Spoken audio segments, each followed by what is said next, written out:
Alors, merci déjà pour commencer à toutes et à tous d'être venus. Ce qui est bien avec la distanciation sociale, c'est que ça donne l'impression qu'il y a plus de gens, je disais, donc c'est très bien. C'est vraiment chouette d'avoir fait le déplacement, surtout dans ce contexte un peu délicat.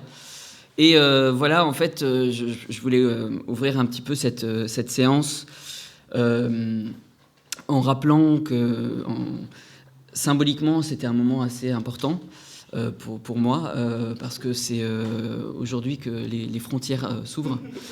Et du coup, je trouve que c'est une image assez jolie pour ce dont j'espère qu'on pourra parler ce soir, à savoir justement l'ouverture de la littérature et puis l'identité que j'espère avoir défendu dans ce livre de cette manière-là, c'est-à-dire une identité un petit peu ouverte. Donc merci beaucoup. J'espère qu'on aura l'occasion de faire des rencontres comme ça souvent, et j'espère que ce qu'on a vécu n'empêchera jamais les gens de se déplacer pour aller écouter des concerts, du théâtre et puis de la littérature. Je voudrais simplement ajouter, pour terminer cette parenthèse un petit peu trop sérieuse peut-être, que la culture n'est pas du tout quelque chose à considérer comme un luxe dont on pourrait se passer à condition qu'on ait de la nourriture, etc. Je pense que c'est une nourriture importante aussi, et qu'il ne faut surtout pas la reléguer. Peu importe le contexte, voilà. Alors maintenant, parlons de choses un petit peu plus drôles. Enfin drôle, on va voir, hein, j'espère en tout cas. Donc je viens vous présenter ici donc mon deuxième roman, qui est Une baignoire dans le désert, qui a été publié aux éditions Elisade. Mon deuxième roman parce que mon premier était Des ailes au loin, que j'ai publié il y a 2 ans, je crois, quelque chose comme ça. Et dans lequel j'explorais un peu déjà l'idée des identités, et l'idée surtout de contextes orientaux, globalement liés à la guerre. Donc c'est un roman qui s'inscrit un petit peu là-dedans. Alors, je voudrais aussi dire que même si les cours me manquent, parce que je suis actuellement en train d'enseigner à distance, laborieusement, j'ai envie aussi, je pense que ça sera ennuyeux si je lis et je parle pendant 1h30. Donc n'hésitez pas à m'interrompre, s'il vous plaît, par pitié, peut-être on peut dire. Et n'hésitez surtout pas à poser des questions pendant que je vous parle.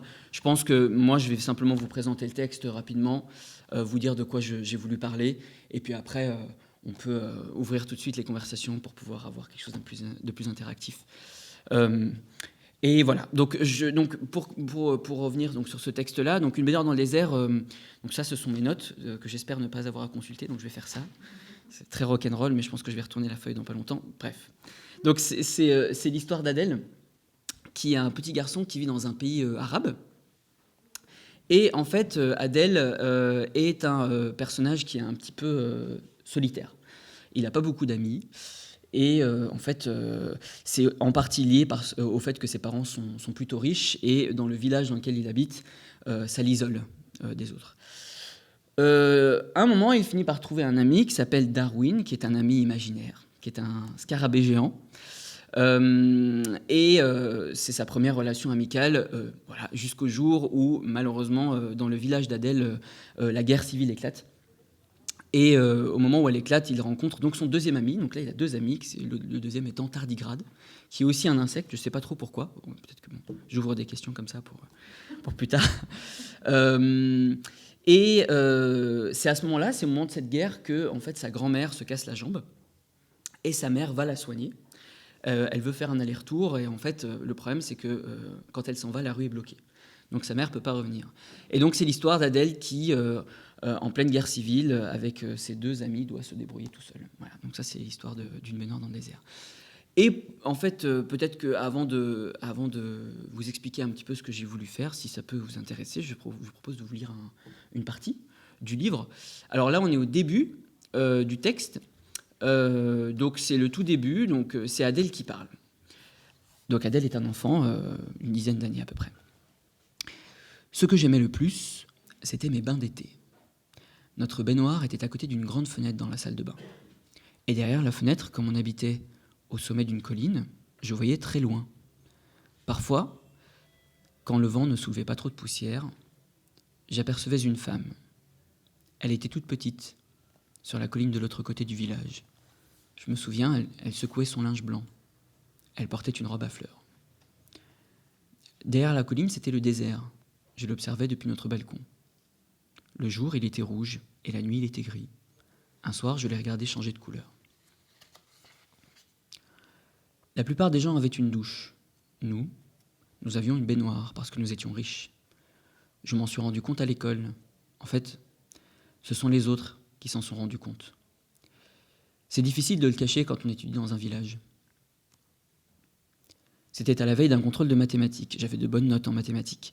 Beaucoup d'élèves voulaient savoir comment je me débrouillais. C'est simple. Il faut chanter les leçons dans le bain. Certains ont levé les sourcils, d'autres ont inspiré un coup. Et puis, ils se sont tous regardés. Je n'avais pas beaucoup d'amis, mais ça ne m'empêchait pas de m'amuser. Le soir, je marchais parfois jusqu'au dattier au-dessus de notre maison. De là, je dominais tout le village. C'était beau, mais j'aimais encore plus le voir d'en bas, le village. Je n'ai jamais compris, d'ailleurs, pourquoi les gens préféraient voir les choses d'en haut. D'en haut, tout devient petit, alors que d'en bas, tout est plus grand. Le meilleur observatoire, c'était le marché. On apercevait le dôme bleu de la mosquée qui dépassait au milieu. Je m'asseyais sur un banc et je restais là, une tranche de pastèque bien fraîche dans les mains, pendant des heures. Quand je dis que je n'ai pas eu de vrais amis, ce n'est pas très juste. J'en ai eu un d'amis. C'était mon scarabée géant. Il est apparu la nuit où mes parents m'ont annoncé leur divorce, je m'en souviens. J'ai ouvert la porte de mon armoire qui était immense et je l'ai découvert là, à côté du petit avion de ligne que mon père m'avait offert pour mes 3 ans, des dizaines de pierres que j'avais ramassées sur les routes, d'une boîte en carton décorée avec des lentilles que j'avais fabriquées pour ma mère à l'école et d'une quantité d'autres souvenirs. Il faut dire, mon armoire ne servait qu'à ça, à garder les souvenirs. J'avais réussi à convaincre mes parents de m'acheter une commode pour mes vêtements. J'ai dû sacrifier ma grande colonne en verre de chiclettes. Je les collectionnais. C'est pas plus mal. J'aurais manqué de place si je l'avais gardé. Et je serais passé à côté de mon premier ami. Parce que tout scarabée qu'il était, ce que j'ai oublié de préciser, c'est qu'il avait la taille d'un adulte. C'est ce qui m'a fait claquer la porte de l'armoire et courir au lit d'ailleurs. Qui es-tu ? Je me souviens d'être revenu à tâtons.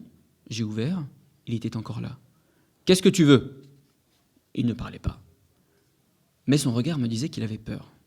Maintenant que j'y pense, il ne ressemblait pas vraiment à un scarabée. Il n'avait pas de petites pattes, mais 2 jambes comme nous.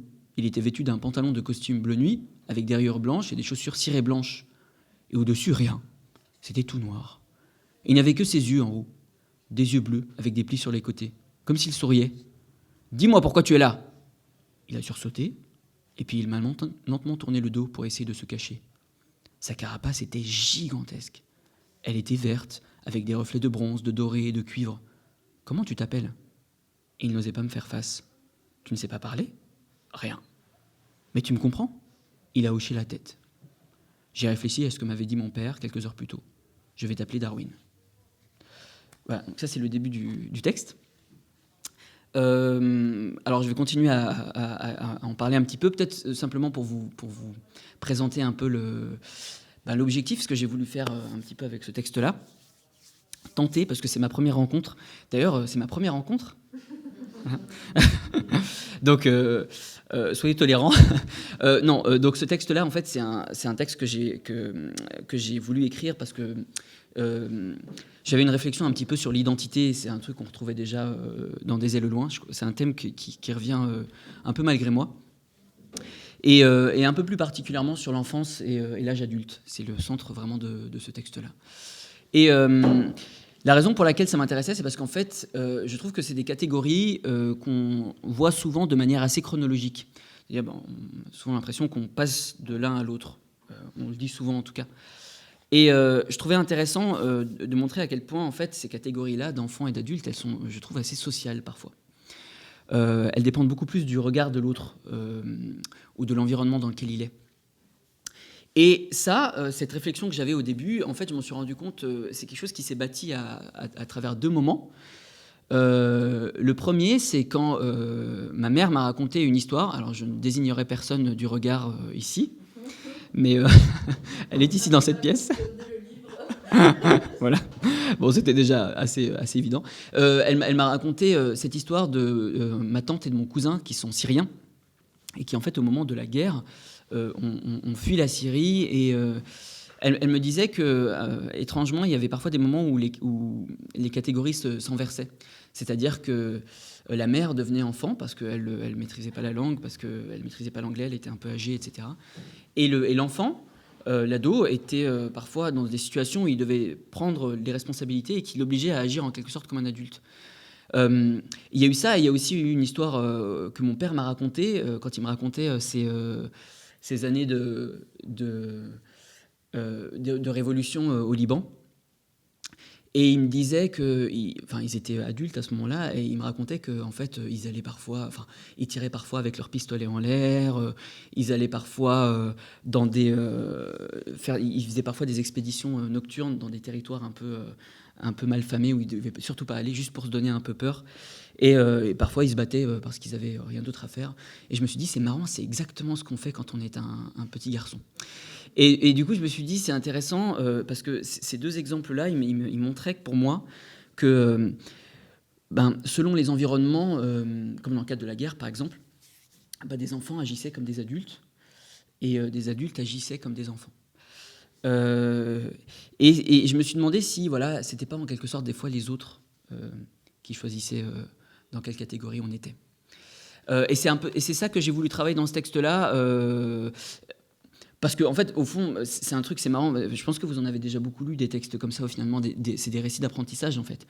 Dans les récits d'apprentissage, on a toujours cette idée d'un personnage qui est un enfant, souvent, ou alors quelqu'un d'assez naïf, et qui grandit, mais c'est souvent présenté comme l'âge de maturité, c'est souvent présenté comme le moment où il accepte ce que les autres demandent qu'il soit. Par des expériences ou par des regards, par des sociétés dans lesquelles il veut s'intégrer.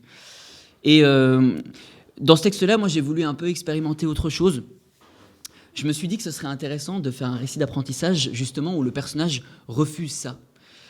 Il refuse, un peu comme Antigone, je ne sais pas si vous vous souvenez dans la tragédie d'Anouilh, où le personnage, il ne bâtit pas son identité sur le regard de l'autre, où il ne s'adapte pas à son environnement. Voilà, il refuse de le faire.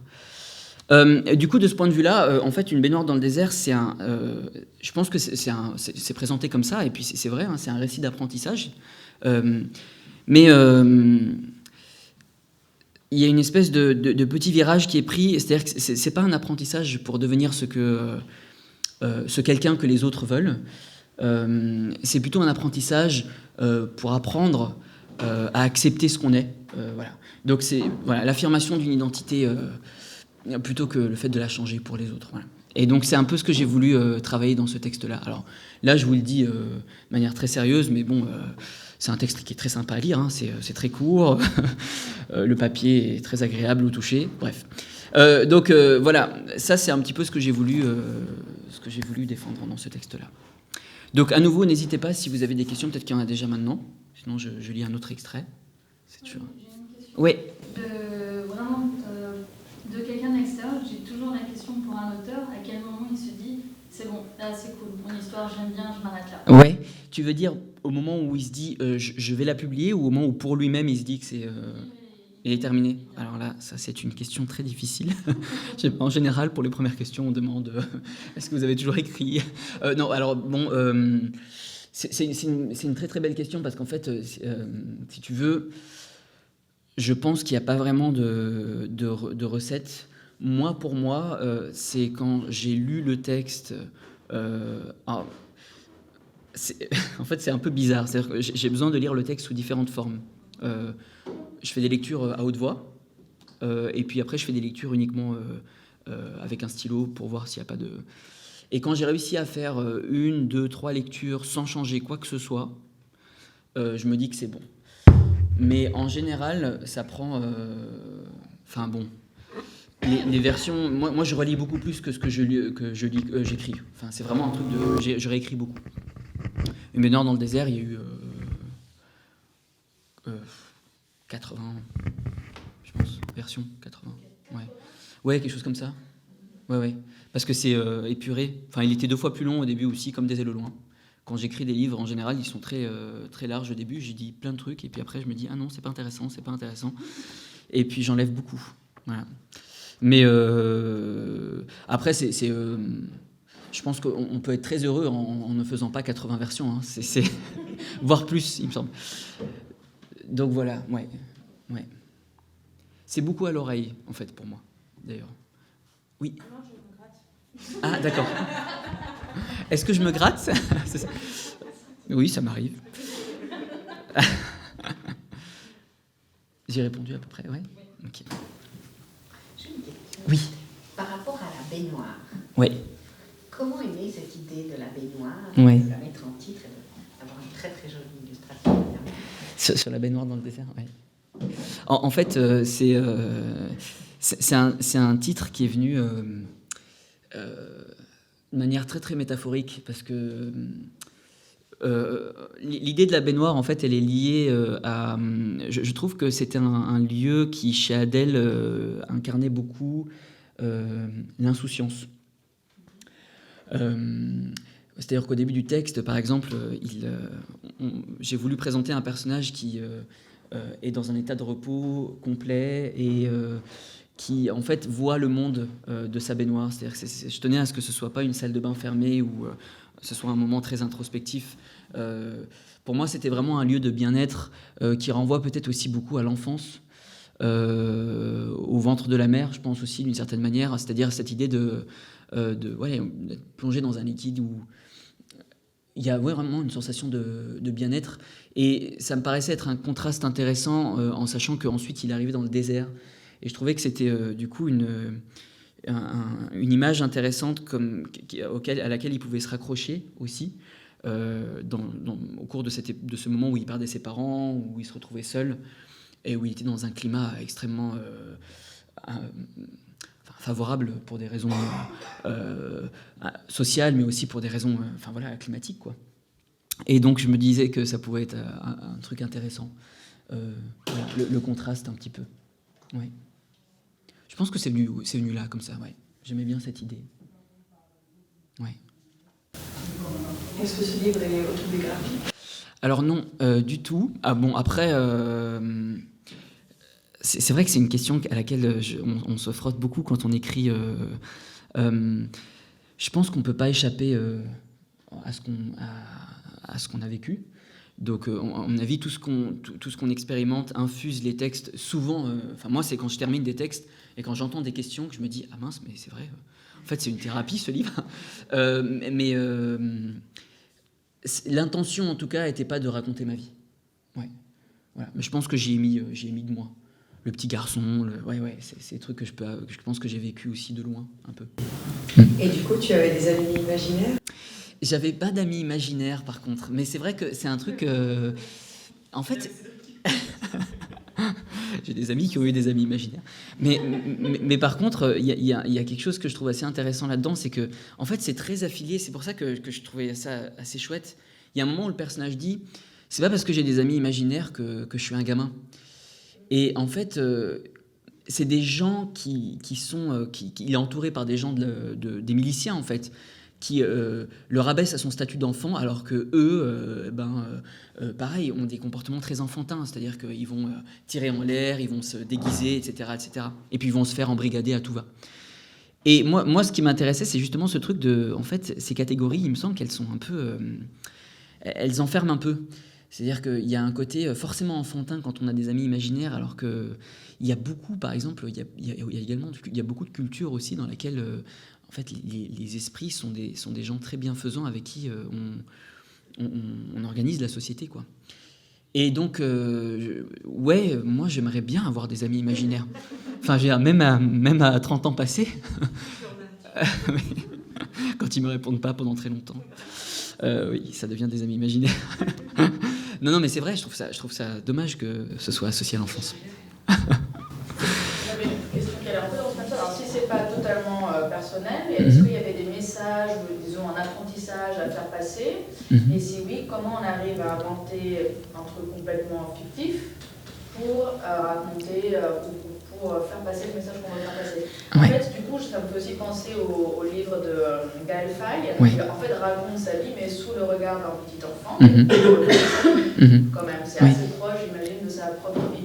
Mais il l'a mis dans un contexte, voilà, il en a fait une fiction qui est assez proche de sa vie, donc, alors que là, c'est pas le cas. Et donc, comment on arrive à imaginer un truc un peu loufoque, quand même, pour raconter une histoire et faire passer des messages? Alors, ce qui est intéressant, c'est que vous avez désigné les deux façons de faire. C'est-à-dire que, en fait, quand vous avez posé votre question au début, vous avez dit comment est-ce qu'on peut raconter quelque chose en inventant une histoire. Et puis après, vous avez dit comment est-ce qu'on peut inventer une histoire pour raconter quelque chose.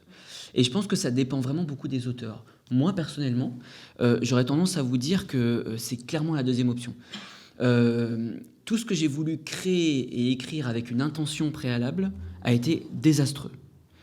C'est des choses que j'ai jamais réussi à porter sur le plan littéraire. J'ai jamais été satisfait des livres que j'ai écrits en me disant je veux défendre ça ou j'ai cette idée à défendre.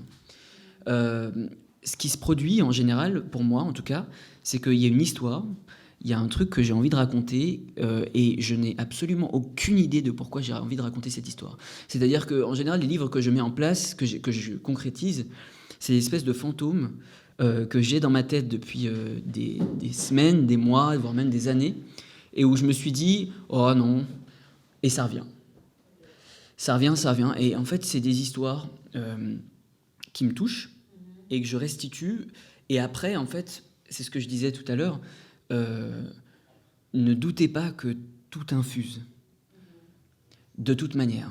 C'est-à-dire que peu importe l'histoire que vous allez inventer, vous allez y mettre de l'idéologie, c'est sûr. Et donc, pour moi, je pense que les belles histoires, ce sont des histoires comme ça. C'est des histoires qu'on raconte, et puis indirectement, on se rend compte, une fois qu'on les a terminées, qu'on a voulu défendre telle ou telle chose, qu'il y a eu telle ou telle chose. Parce que, en fait,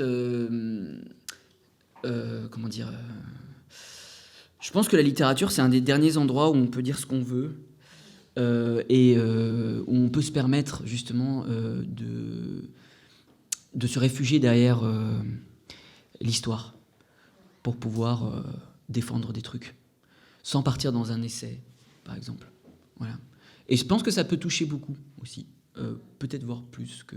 Enfin, en tout cas, c'est pas le même objectif. Donc voilà, ouais, moi je partirais plutôt dans cette direction-là, personnellement. Ouais. Après, tout en... Ouais, c'est ça. Il faut avoir une sacrée imagination, du coup, pour imaginer... Enfin... Ouais, après, c'est de l'imagination, mais c'est aussi... Enfin, quand on commence, il y a un truc aussi de... Enfin, je sais pas trop. Il y a l'idée au début, avec... Enfin, moi, je sais que l'idée... j'avais envie de raconter l'histoire d'un garçon qui vivait dans un pays en guerre. Mais quand on commence à écrire, en fait, on est surpris... Il y a une espèce de truc qui se déclenche qui fait que certains appelaient ça l'âme, certains appelaient ça, j'en sais rien, des noms assez éthérés comme ça. Mais je pense qu'il se passe définitivement quelque chose. Ouais. Quand on se laisse un peu partir dans l'histoire, il se passe des trucs. C'est pas forcément bien au final, hein, mais par exemple là il y a un truc en ce moment, je sais pas trop pourquoi, mais vous savez il y avait eu une histoire il y a quelques années sur quelqu'un qui était un Qatari, je crois, et en fait il élevait des chameaux et il mettait ces chameaux de l'autre côté de la frontière pendant l'été parce que c'était beaucoup plus frais et parce qu'ils pouvaient survivre beaucoup plus facilement. Et en fait la frontière s'est déplacée et du coup il n'a pas pu retrouver ses chameaux. Et ces chameaux étaient obligés, ils ont été restés de l'autre côté et puis ils sont morts, etc., etc. Et ça c'est une histoire qui honnêtement, enfin bon. Je ne saurais pas pourquoi vous dire que ça me touche, parce que bon, les chameaux, c'est pas des animaux avec qui je partage ma vie. Et puis, c'est des climats qui sont très, très lointains. Et pourtant, c'est un truc qui, tous les 2-3 mois, revient comme un fantôme, où je me dis, mais j'ai envie de parler de ce truc-là. Parce que je sens que derrière les chameaux, il y a aussi l'idée de la frontière. Enfin, on se voit bien, là, avec le confinement, comme à 20 mètres de distance. Enfin, c'est quand même dingue. Enfin, je veux dire, comme d'un seul coup, on ne peut plus se déplacer de 10 mètres. Et comme dans certaines cultures, on peut vraiment avoir l'impression qu'on est différent à 20 mètres de distance. Enfin, voilà, quoi. Et puis ça renvoie au découpage minier de l'Afrique, etc. Enfin bref, c'est des trucs que je trouve... Voilà. Pardon pour cette réponse un peu longue. Ça part d'observation. Oui, ça part d'observation. En fait, c'est des images ou des... Ouais, c'est ça. Voilà. Plutôt que de réflexion, c'est vraiment des histoires, je pense, qui, au départ, naissent. Ouais. Et ça nous amène un petit peu aussi aux frontières qui étaient fermées entre la France Et la Suisse. et Genève. Ouais. Oui, et ça c'est choquant. C'est choquant. Ouais, c'est clair. Quand pour 100 ans, Ouais. tu peux traverser et un seul jour, hop, il y avait ça. C'est clair, ouais, c'est certain. Et ça fait l'effet. Je ne sais pas sur les gens voient si quel effet. Mais pour le français là-bas, vraiment, ça Bah ouais, carrément, ouais. Un choc. Nous aussi, on n'est pas habitué à ces limites. Je pense qu'on n'est pas dans des pays en guerre et tout ça, donc on est très choqués de voir. Mais c'est clair, ouais. Tu fais pas partie de ce pays. Complètement, ouais. Mais c'est ça qui est fascinant, c'est qu'en fait, on a perdu l'habitude de nous rendre compte qu'en fait, on changeait de pays. Et c'est beau. C'est super bien de perdre cette habitude-là, en fait. Et c'est là où c'est vrai que c'est quand même assez dingue parce que on découvre ce truc que certaines personnes vivent régulièrement en voulant passer dans l'Union européenne ou enfin c'est quand même assez enfin bref, je trouve que c'est quand même ça nous rappelle un peu je pense que c'est aussi un truc qui touche beaucoup quand on a vécu ces trucs-là dans le passé par rapport à la guerre ou des choses comme ça, à mon avis. Les frontières, les Pour nous, c'est vrai que c'était plus une découverte. Ouais, carrément. Mais moi, quand je vais au Liban à chaque fois et que quand on change de quartier, on voit qu'il y a des barrages militaires. Enfin, tu vois, ça, c'est particulier, quoi, effectivement. Et c'est vrai que nous, dans nos sociétés, c'est pas trop le cas, ouais. Et ouais. Mais ça montre que ce qui est dingue, c'est que, enfin voilà, on a quand même des siècles d'humanisme derrière nous, et qu'il suffit d'un truc et puis paf, hop, tous les pays sont fermés. Les gens se ruent sur des papiers toilettes. C'est dingue l'être humain, comme il a cette capacité à revenir à des trucs très... Oui, oui, peut-être. Le papier toilette. Ça, c'est une image qui me traumatise aussi. Ouais, effectivement.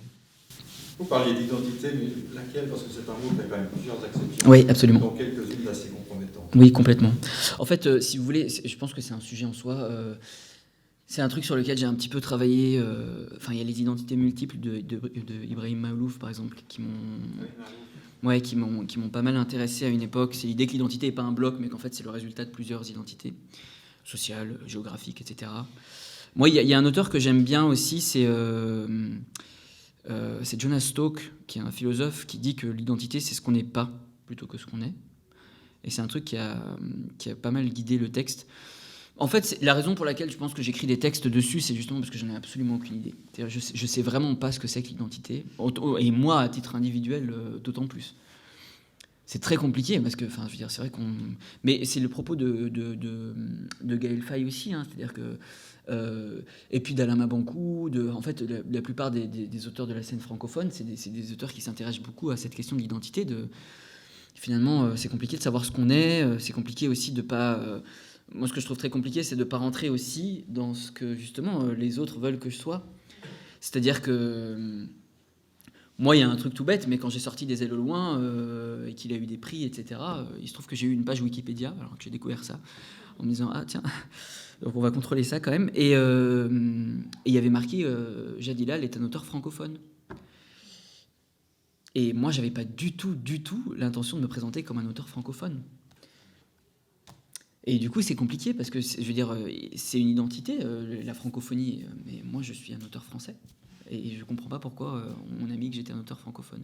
Et c'est des questions qui sont éminemment politiques et qu'il faut poser. Enfin bon, c'est des sujets qui m'agitent un petit peu. Pardon si je... Hein? Oui, j'ai changé, ouais, complètement. C'est arrivé à nos auteurs romans. Oui, complètement. Rousseau. Écrivain, Complètement. Et c'est marrant parce que c'est toujours très politique. Par exemple, moi, c'est un truc que je dis souvent, mais Rousseau, on l'étudie en littérature française alors qu'il est suisse, et Aimé Césaire, on l'étudie en littérature francophone alors qu'il est français.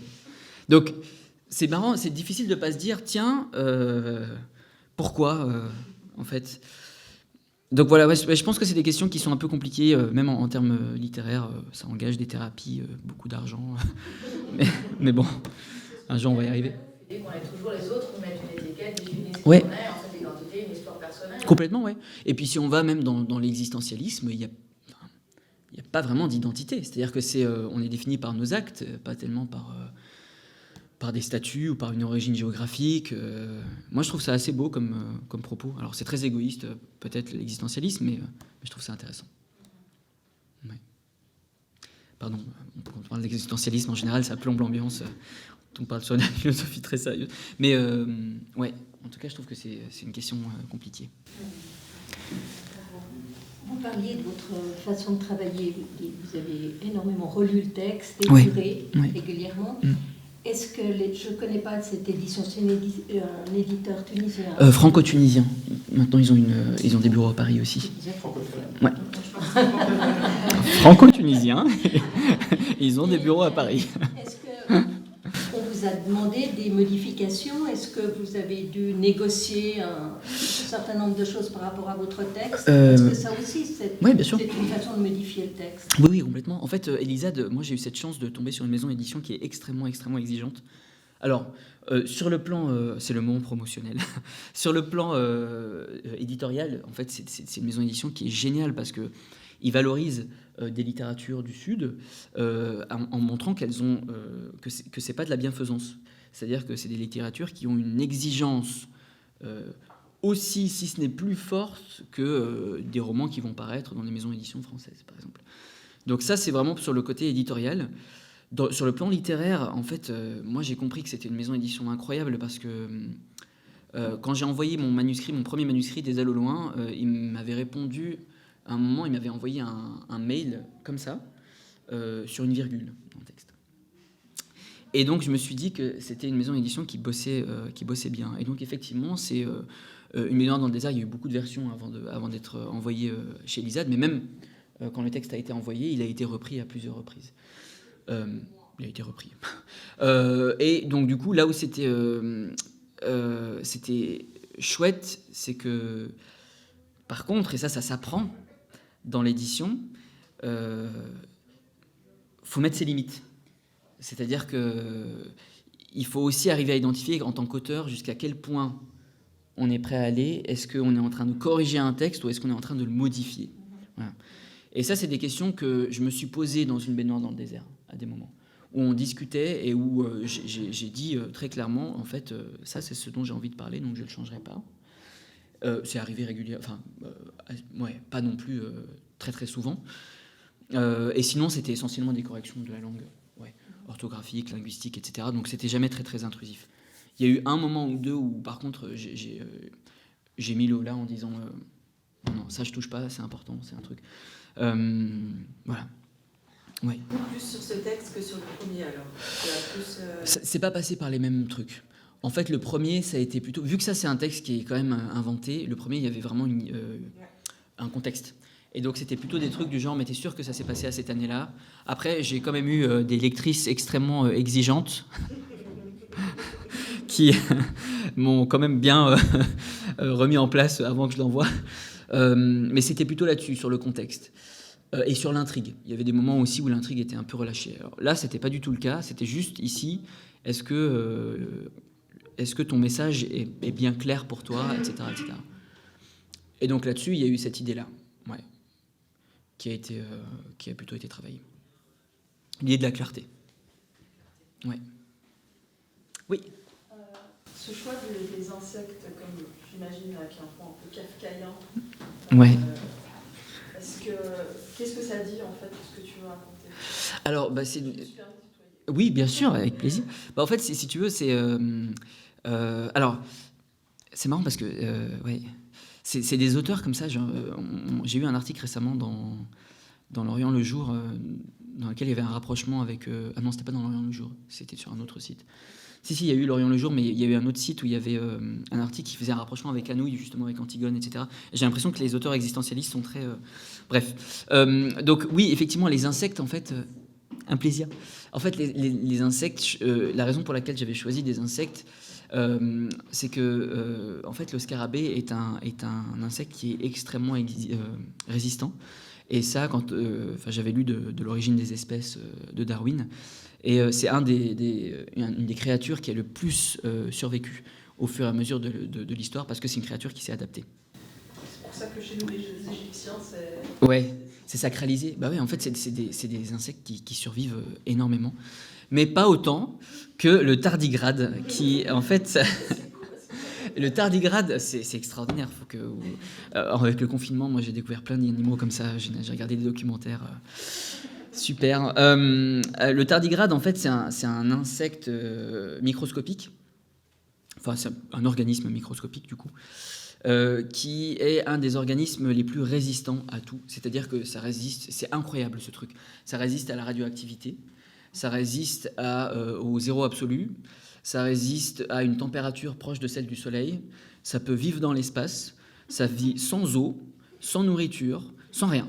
Et en fait, du coup, je me suis dit, c'est ça, pour tenir le coup, c'est pas mal, je pense, pour Adèle. Donc voilà, c'est des insectes très résistants. Et je trouvais ça intéressant. Et surtout que le tardigrade, je trouve que c'est un insecte qui est très peu connu, donc je voulais en parler.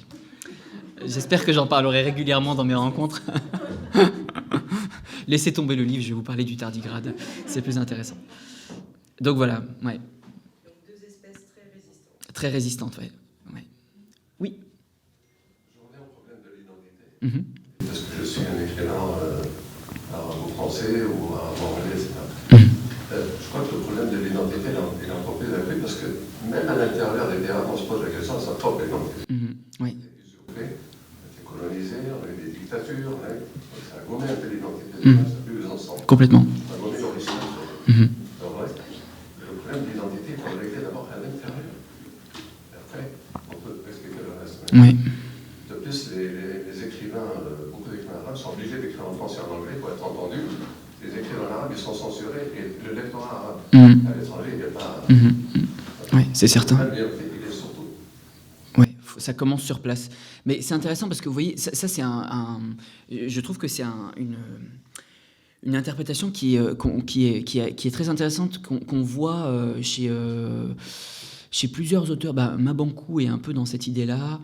Il y a aussi, comment il s'appelle, celui qui a écrit 2084, Boualem Sansal. Ouais, je ne sais pas si c'est 2084, si c'est ça, non, le titre, ouais. Boualem Sansal, avec qui j'ai discuté d'ailleurs à un festival récemment, qui parlait aussi de cette interprétation-là, que je trouve assez intéressant. Mais ce qui est assez fou, c'est que, en en parlant avec Boualem Sansal et avec d'autres auteurs de ma génération, ce qui est intéressant, c'est qu'il y a vraiment une manière de s'approprier cette question qui est très différente en fonction des générations. C'est-à-dire que, par exemple, la génération de Boualem Sansal, c'est vraiment l'idée il faut écrire en arabe parce que c'est un combat. C'est vraiment une manière de renforcer son identité, de dire ce qu'elle est. Et en parlant avec les auteurs qui sont un petit peu autour de moi, qui ont un peu mon âge, comme Sabil Roussoub, par exemple, ou Omar Youssef Souleiman, ou Bougar Sarr, Mohamed Bougar Sarr, qui sont des auteurs que j'encourage vraiment à lire. On est plutôt dans l'idée qui est nommée francophonie, mais c'est un terme sur lequel on se pose beaucoup de questions tous ensemble, mais qui est plutôt l'idée que en fait, la langue est une manière d'être lue le plus loin possible, et qu'elle n'empêchait pas, en quelque sorte, de bâtir une identité, mais qui n'est pas nationale. C'est-à-dire que l'identité, elle passe... elle peut passer, en fait. C'est des interprétations qui se valent, hein, j'imagine, mais on pourrait aussi dire qu'effectivement, l'identité ne s'arrête pas aux frontières. On peut peut-être aussi repenser l'identité comme étant quelque chose qui nous définit indépendamment de nos géographies, plutôt par rapport au thème. En tant qu'arabe, de se créer une double identité. Oui. Ouais. En tant qu'arabe. Oui, parce qu'on a vécu que sous des colonies, des dictatures. Ouais, bien sûr, ouais, je comprends. Ouais, complètement. Mais du coup, c'est intéressant parce que c'est vraiment des trucs qui se retrouvent, par exemple, dans la colonisation. Enfin, pardon, vous me dites si c'est un peu ennuyeux ce sujet. Non, ça va. Vous pouvez le dire, hein. Il est important dans la mesure où, si j'écris en français, ouais. en tant que oui. Je suis quelque part colonisé culturellement. Ouais, mais ça, c'est intéressant, vous voyez. C'est parce que, si vous voulez, par exemple, Edward Said, qui a écrit l'orientalisme, c'est un auteur qui va aussi montrer que cette interprétation de l'identité, elle est beaucoup liée à la colonisation, comme vous le dites. C'est-à-dire que la plupart des pays qui ont été colonisés, ils ont eu un besoin de se réaffirmer dans une identité nationale. Et il prend le cas de l'Inde, par exemple. L'Inde qui a été colonisée par l'Angleterre pendant très longtemps, en disant que dans les premiers temps de l'indépendance, on assistait par exemple à une littérature qui était extrêmement nationaliste. Et quitte à massacrer des mots anglais, etc. etc. Et ce qui est intéressant, c'est aussi la question de est-ce que l'identité, enfin comment dire, je sais pas comment expliquer ça, mais est-ce que c'est la fin? C'est-à-dire que est-ce que le but c'est de bâtir une identité en résultat à une domination, ou est-ce que c'est pas se libérer de ça aussi? C'est-à-dire que finalement, est-ce qu'il ne faut pas passer par ce que vous décrivez en disant, effectivement, on a été longtemps colonisé, on nous a volé notre identité, donc retrouvons-la, pour ensuite arriver au final à quelque chose qui pourrait être intéressant aussi, à savoir qu'on va se bâtir indépendamment de la personne qui nous a colonisés. Et indépendamment, ça veut aussi dire sans contestation. Ça veut... Colonisé culturellement, je vais mettre colonisé entre guillemets. Ouais. Mais personnellement, j'ai vécu en Tunisie, en France, ouais. en Londres, ici. Ouais. Si vous me dites quelle est votre identité? Ouais. Compliqué, hein. Je ne saurais pas. Ouais, moi aussi. L'écrivain, j'aime bien Kate Blessing qui disait ouais. que le français est un butin de guerre. Ouais. Et on peut aussi en fait, le comprendre en fait, dans ce sens-là. Complètement, ouais. C'est quelque chose qui nous en peut tomber dessus. Et souvent, en tant qu'arabe, on parle mieux la langue du colonisateur que notre propre langue. Oui, absolument. Mais c'est aussi une arme. C'est un butin de guerre, c'est une arme, c'est un trésor exploité pour s'expliciter nous-mêmes. Oui, clairement. C'est ça, en fait, vous avez décrit les deux orientations qu'on peut avoir par rapport à la langue. Paradoxalement, ce que j'appelle cette colonisation culturelle, je ne m'en plains pas. Elle a un côté enrichissant. Pardon? Elle a un côté enrichissant. Oui. Donc ça, c'est le côté positif. Ouais. Le côté négatif, c'est que, comme je disais, on ne sait pas quelle est mon identité. Ouais. Mais est-ce que c'est important? C'est ça, en fait, aussi. Est-ce que c'est important? Est-ce que c'est supposé être aussi... Est-ce que c'est supposé être national? Enfin, moi, c'est vrai que... Enfin, après, c'est des thématiques avec lesquelles j'ai grandi... que je me prends encore en plein dans le visage, voilà quoi, c'est clair. Moi, ça m'est arrivé qu'on me dise régulièrement ah tiens, vous vous exprimez bien en français. Oui, enfin, ouais, c'est bien. Merci. Mais du coup, c'est vrai que je trouve que c'est des questions qui gagneraient à être extra-nationales, ouais. Est-ce que c'est fait exprès? Justement, il me semble que tu n'as pas donné une localisation géographique précise. Ouais. Tu ne veux pas le mettre dans tel ou tel pays, puisque finalement, ce qui compte, c'est le contexte et plus que la ouais. nationalité. En fait, c'est ça, c'est que Des ailes au loin, mon premier roman, c'est un texte que j'ai aimé défendre, mais ouais, c'est-à-dire que j'avais toujours un peu cette idée de... effectivement, on parle de la Palestine, effectivement, on parle du Liban, mais finalement, mon propos, moi, était pas forcément de créer un livre historique sur telle ou telle problématique.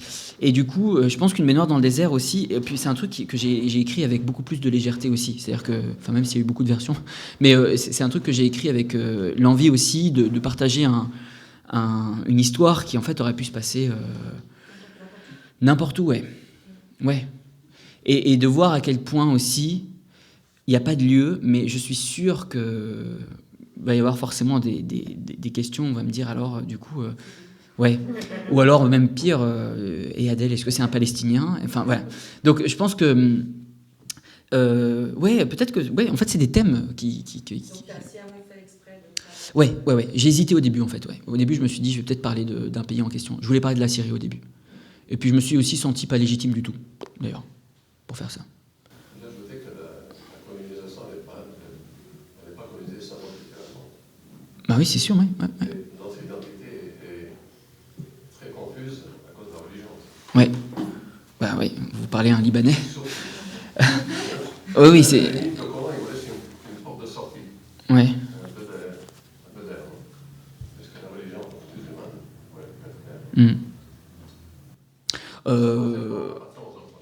Ouais, alors moi je pense que la religion c'est une pratique aussi. C'est-à-dire que c'est aussi l'ennui, c'est ce que vous en faites. Ouais, ça devrait être une pratique en tout cas. Enfin, je veux dire, parce qu'on peut pas dire la religion c'est. Ce que je veux dire c'est que par exemple, regardez au Liban en ce moment avec ce qui est en train de se passer, c'est une des preuves assez indéniables que quand vous avez un État dans lequel politique et religion sont liées, c'est indétricotable.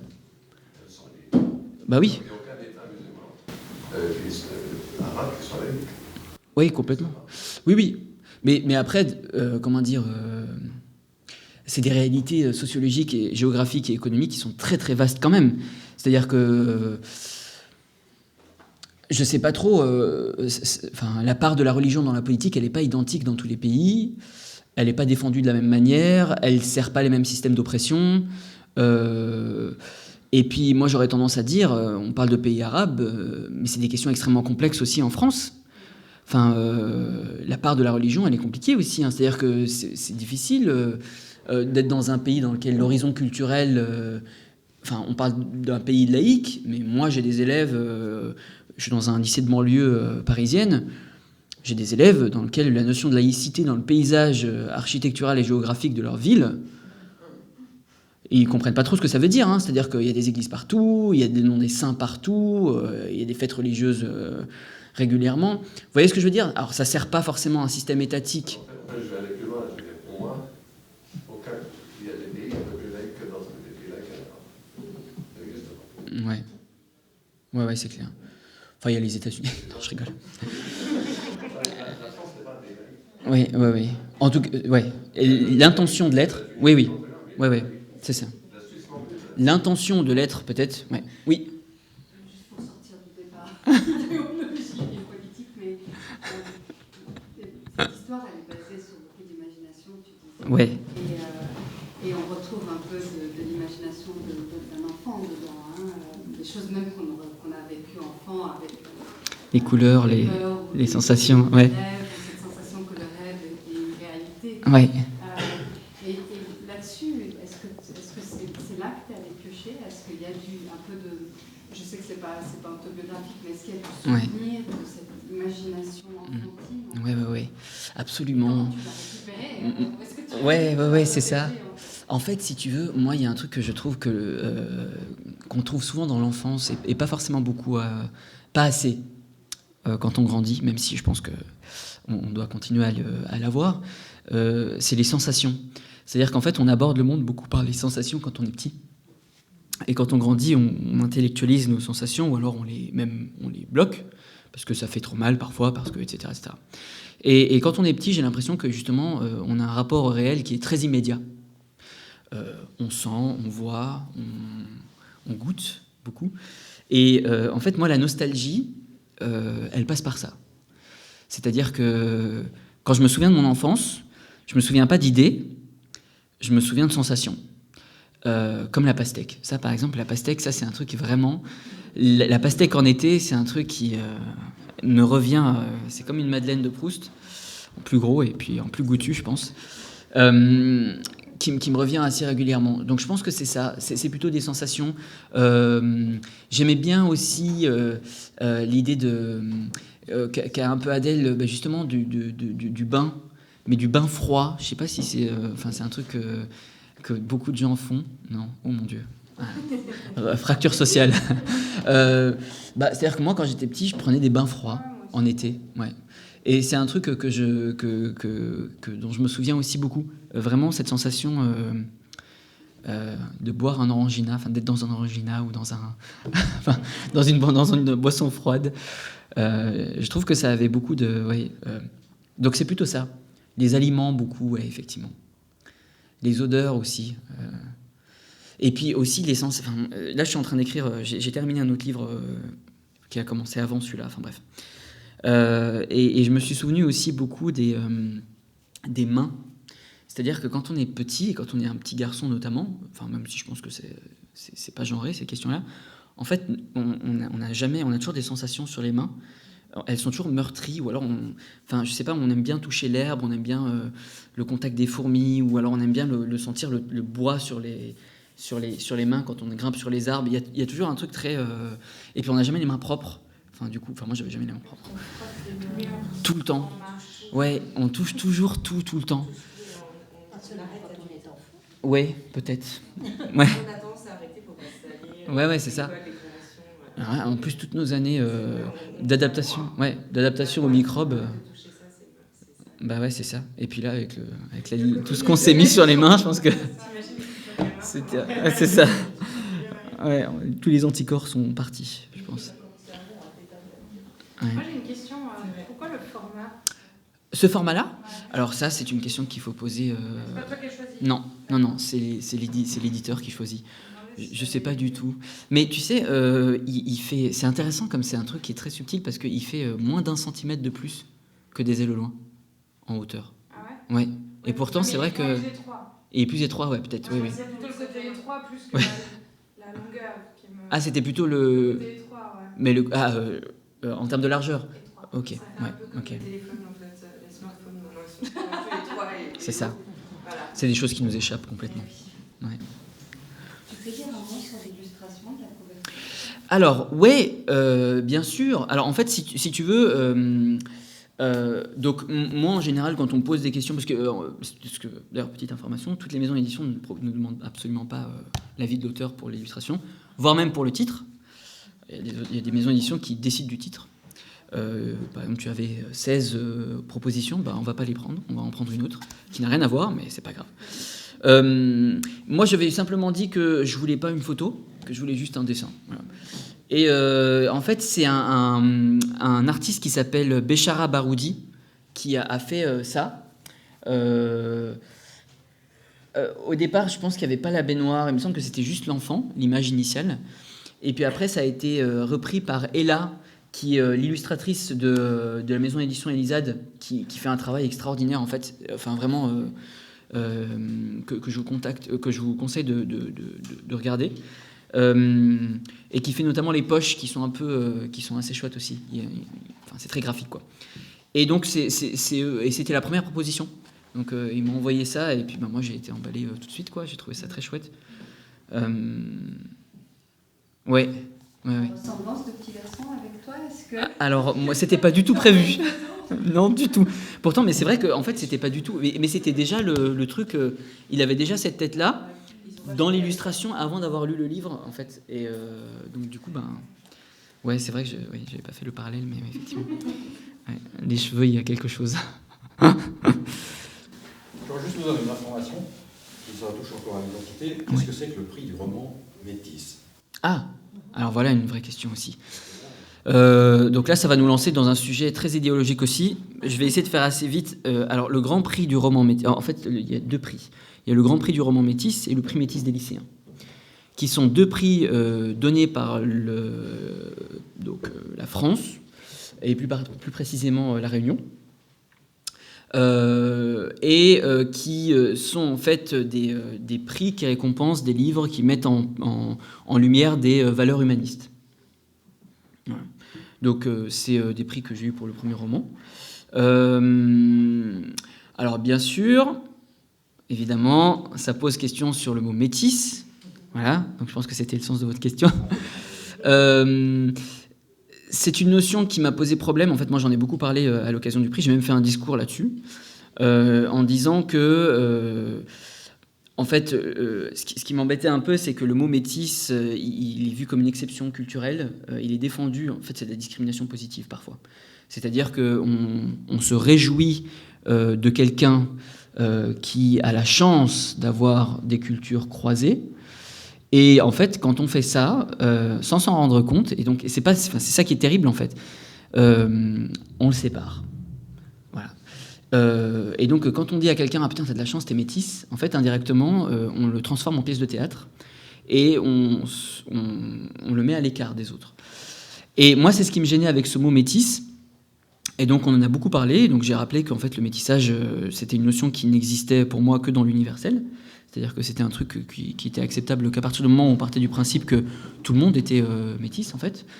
Et que c'était certainement pas une chance, mais que c'était en fait ce qu'on devait attendre légitimement de chaque individu, et que c'était plutôt l'exception, c'était plutôt la réflexion inverse, qui était celle de la race pure, en fait, qui est quelque chose à déconstruire, pour le coup.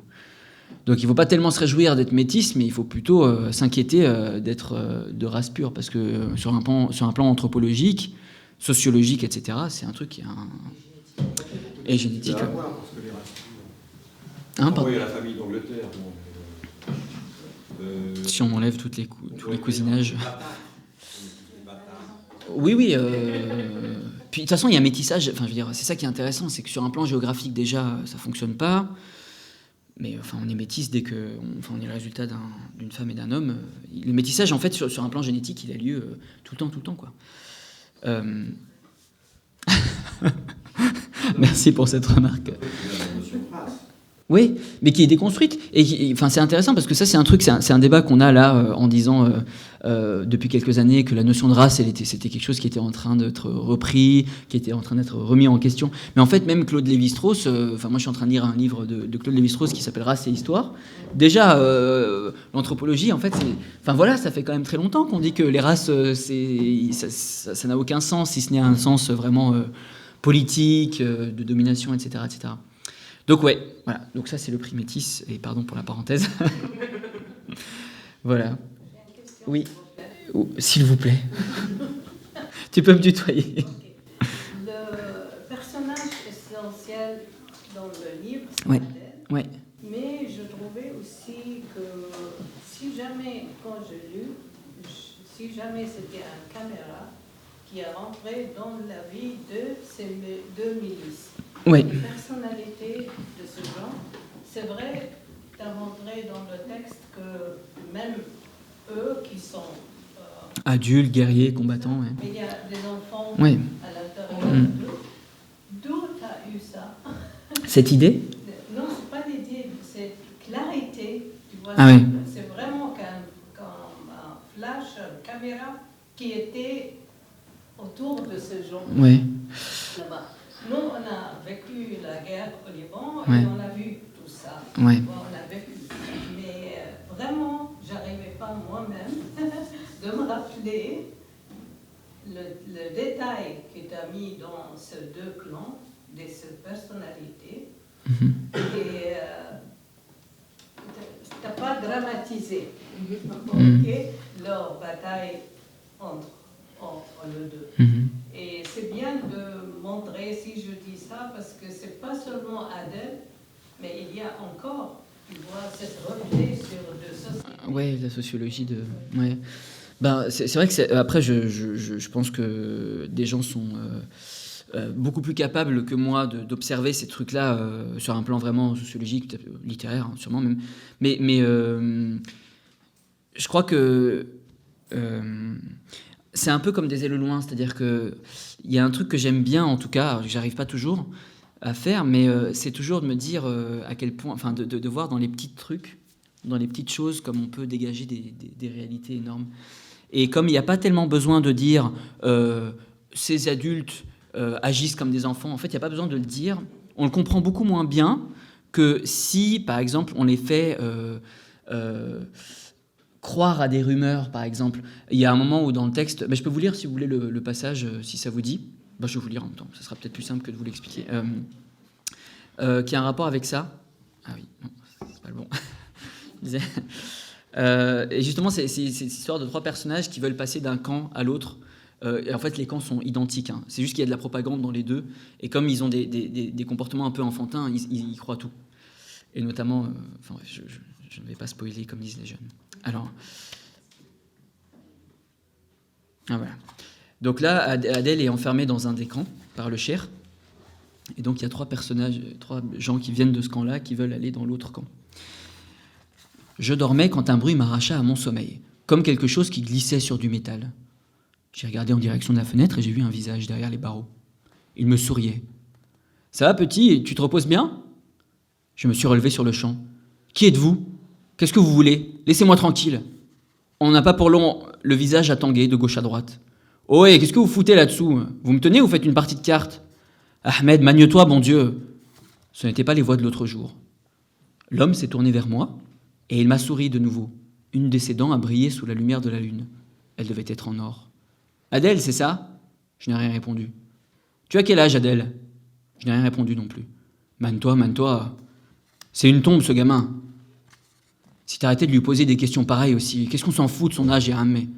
Tab, c'est pour créer du lien, mais on s'en fout. On a les bras qui vont tomber par terre et l'autre, il crée du lien.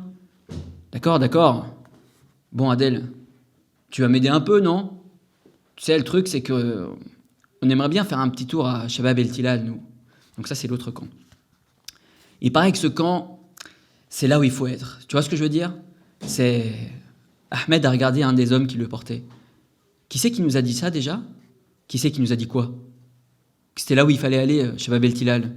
Qu'est-ce que j'en sais, moi ? On va pas commencer à chercher à qui il a dit quoi à qui, non ? Bon, Adèle, franchement, je vais dire la vérité. Tu vois, il paraît que tu es de Shabab El Tilal. Alors nous, on se demandait si je ne suis pas de Shabab El Tilal. On te juge pas, tu sais. Que tu sois avec eux ou pas, on s'en fout, nous. On veut détaler d'ici, de toute façon. Alors tu vois, je ne suis pas de Shabab El Tilal. Allez, quoi, Adèle. Ils ont de l'alcool là-bas ? J'ai soupiré. Et du hashish. Ils ont du hashish ? Ahmed s'est redressé sur ses coudes, un sourire en coin. Des femmes. Dis-moi qu'ils ont des femmes. Ses sourcils faisaient du trampoline. Je me suis résigné. Il ne me ficherait jamais la paix si je ne lui donnais pas ce qu'il voulait.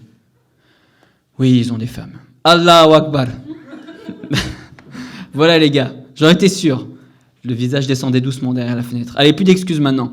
On part pour Shabab El Tilal. Ya Allah, vous voyez, j'étais certain que les voix se sont éloignées. J'ai fini par ne plus les entendre. Dans la nuit, les coups de feu crépitaient encore. Donc voilà, c'est un peu ces trucs-là, c'est-à-dire que j'aimais bien l'idée de montrer à quel point dans des petites choses, comme le hashish par exemple, qui n'est pas une petite chose, on pouvait vraiment montrer le côté enfantin. Enfin voilà, par exemple les personnages, ils en savent rien. Il y a un type qui leur a dit dans l'autre camp, il y a des femmes, vas-y viens. C'est de l'embrigadement pur et dur. Et ils les croient et du coup ils veulent y aller. Et ils demandent à un petit enfant de 10 ans comment c'est. Voilà, ce qui est plus inquiétant. Donc ouais, c'est plutôt là-dessus, je pense qu'on peut ancrer un peu les personnages. Ça me rappelle beaucoup les descriptions que... je ne sais pas si vous avez lu Cadavre Expo de Hassan Basri. Non.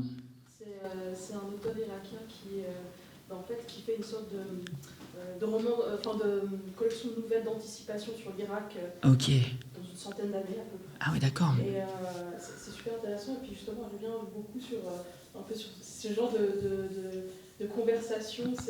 Ouais. Ça m'a beaucoup appris. Comment il s'appelle, vous avez dit ? Hassan Basri. Ok. Je pense que vous trouverez. Je vais jeter un œil, ouais. Ok. Cadavre Expo. Cadavre Expo, ça marche. Je regarderai. Voilà, est-ce qu'il y a d'autres questions ? Ouais. 80 versions en combien de temps ? Alors, celui-là, il m'a pris 2 ans. Ouais, celui-là, il m'a pris 2 ans. Ouais, en sachant que vraiment, il y a eu des versions assez différentes. Hein. Il y a une version qui se passait dans la forêt, par exemple, voilà, que j'ai enlevée. Non, c'était pas une baignoire à ce moment-là encore. Donc oui, ça a pris à peu près 2 ans en tout. Enfin, depuis l'idée jusqu'à la fin.